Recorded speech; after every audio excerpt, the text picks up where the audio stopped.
Rogers, bonjour. Bonjour Pierre-Antoine. Alors, on n'a pas le bonheur de t'avoir à Aubenas, mais on va quand même t'avoir grâce à la magie du numérique. Le Mexique n'est plus qu'à une portée de quelques secondes d'Internet grâce au temps moderne que l'on vit, dont on va un peu parler peut-être. Alors, Aurore Rogers, que je te présente, pour ceux qui ne te connaissent pas, tu me corriges. Tu es une artiste comédienne, actrice d'ailleurs depuis l'âge de 12 ans. J'ai commencé le théâtre à 12 ans, oui, oui. Voilà. Thérapeute, médium qui canalise, on va dire. J'oserais dire coach spirituel sur YouTube. Ouais, on peut dire ça comme ça, coach spirituel sur YouTube. J'ai l'impression d'être quelqu'un qui transmet des messages, tu vois, c'est ça.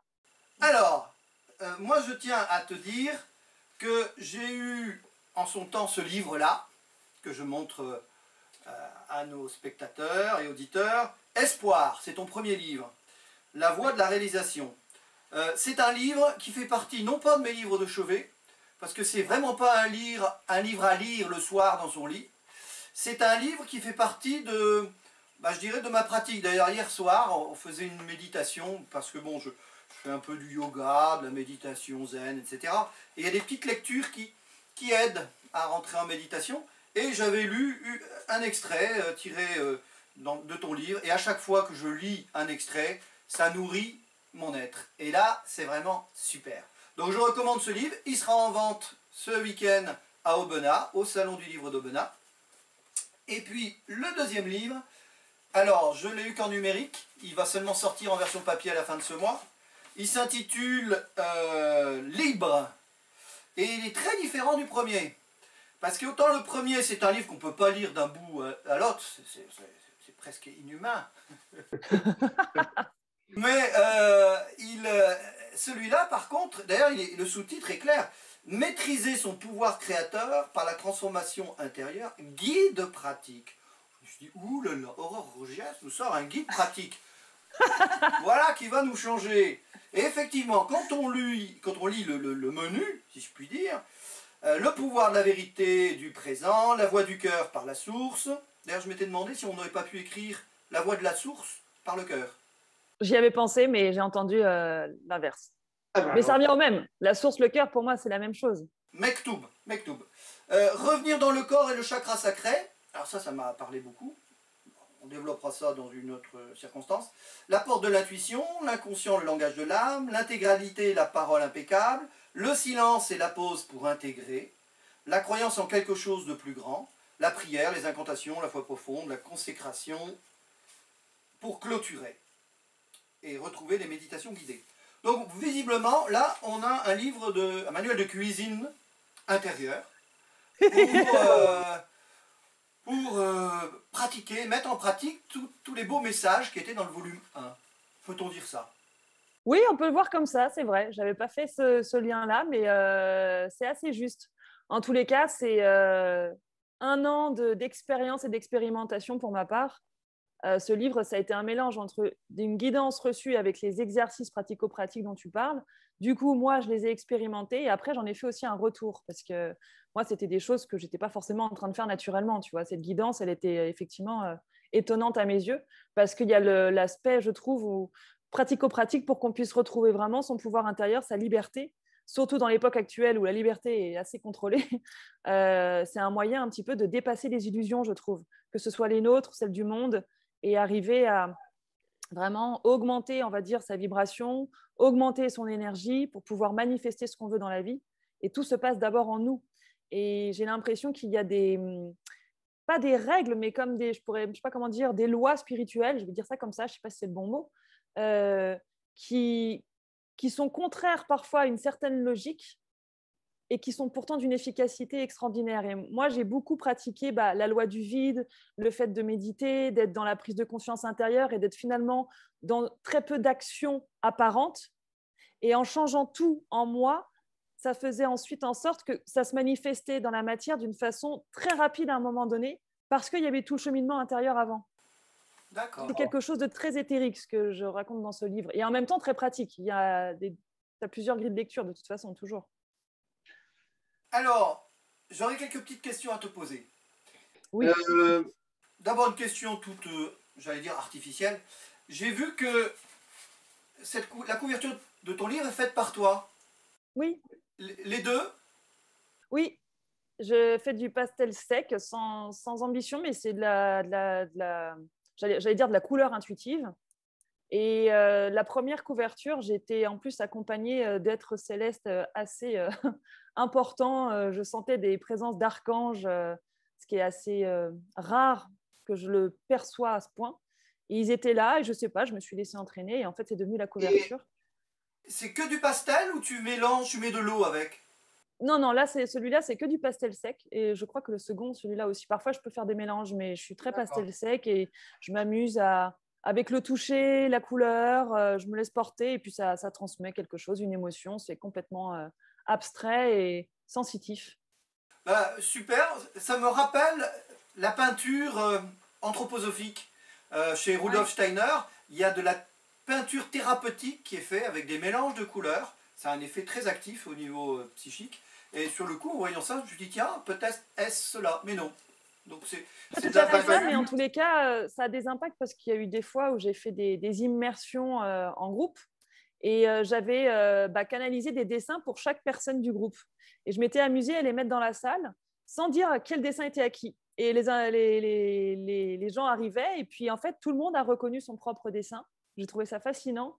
Et certains ont eu des montées d'émotions, ils ont eu des prises de conscience sur eux. Et je me suis dit, mais c'est fou parce qu'on pourrait croire que c'est que des aplats de couleurs. Et pour autant, il y a effectivement un impact énergétique, émotif. Je sais pas, il se passe des choses. Donc, ça me dépasse un petit peu, mais je trouve ça assez amusant. C'est léger, quoi. Alors, Aurore, petite question. Comment, en quelques mots, hein, comment t'es venu ce don? Écoute, il m'est arrivé il y a quelques années, je l'avais sûrement de naissance et j'avais des sensations, mais je n'en avais pas forcément conscience. Et il y a 3 4 ans, je ne sais plus quand, j'ai un peu la notion du temps qui est un peu floue, j'oublie le temps. Mais suite à un choc émotionnel assez fort, j'ai fait une tentative de suicide, hein, je ne le cache pas. Voilà, j'étais vraiment au plus bas de ma vie. Et en fait, quelques jours après, j'étais en train de me relever, de me reconstruire, c'est même plutôt quelques semaines après, et je retrouve une amie par hasard qui me raconte sa vie et qui a que des soucis et tout. Et je rentre chez moi, je pense à elle et j'ai des phrases qui me viennent et je me mets à les écrire. Donc c'était plutôt de l'écriture automatique au début. Et là, il y a 3 pages qui sortent avec des infos que je ne connais pas, des choses sur sa famille, sur sa vie. Et c'était des secrets de famille. Et donc moi, j'en avais absolument pas connaissance. Et quand je lui ai lu, elle a eu des frissons, elle a fondu en larmes, elle a dit mais comment tu sais ça et tout. Il fait écoute, j'en sais rien. Donc au début, ça a commencé presque du jour au lendemain. Euh, dans une phase où moi, dans ma vie, en fait, j'avais tout perdu, entre guillemets, j'avais tout détruit, donc j'avais plus rien à perdre. Et je ne sais pas si c'est nécessaire en soi d'arriver jusque-là, pas du tout. Mais il y a quelque chose où c'était genre, j'ai tellement plus d'espoir en la vie que bon, il y a un truc qui s'est ouvert et qui m'a vraiment aidé à me relever, tu vois. Et au début, c'était vraiment avec beaucoup de méditation, de l'écriture automatique. Et puis, à force de m'entraîner, de m'entraîner, de m'entraîner, c'est devenu un flux de parole comme je fais maintenant, notamment sur la chaîne YouTube dont tu parlais d'ailleurs. Ce don dont tu viens d'expliquer comment il t'est venu, il se traduit en toi comment? Est-ce des voix? Est-ce des visions psychiques, mentales? Est-ce que des fois ce sont des visions intérieures dans ta tête ou des fois même des visions extérieures en dehors de toi? Question. Réponse. Ça se manifeste de plusieurs manières. C'est comme si j'entendais une voix, mais j'ai pas. Parfois, c'est comme si quand tu te rappelles une musique dans ta tête, tu entends la musique, mais tu l'entends pas clairement, tu vois. Mais tu l'entends quand même. Mais c'est assez lointain. Donc c'est plutôt assez dans cette sensibilité-là. C'est-à-dire que ça me demande de faire un silence mental énorme, de faire vraiment du vide, et d'être dans un canal réceptif. Et là, je vais demander à me connecter pour recevoir un message. Et là, en général, c'est comme si j'entendais parfois une voix. Parfois, j'ai des flashs. Parfois, c'est des sensations. Et par moments, je me mets à parler, et puis tout d'un coup, j'ai mon débit de parole que je ne contrôle plus trop. Je parle super vite, je fais pas de silence, tu vois, et ça prend presque possession de mon corps. Je dis presque parce qu'il y a des médiums pour qui vraiment tu sens qu'il y a vraiment l'entité qui est en eux, ils changent de langue, tu sens que c'est plus trop eux-mêmes. Moi, je reste encore là. Mais en tout cas, c'est beaucoup par le son, la sensation et parfois des flashs. D'accord.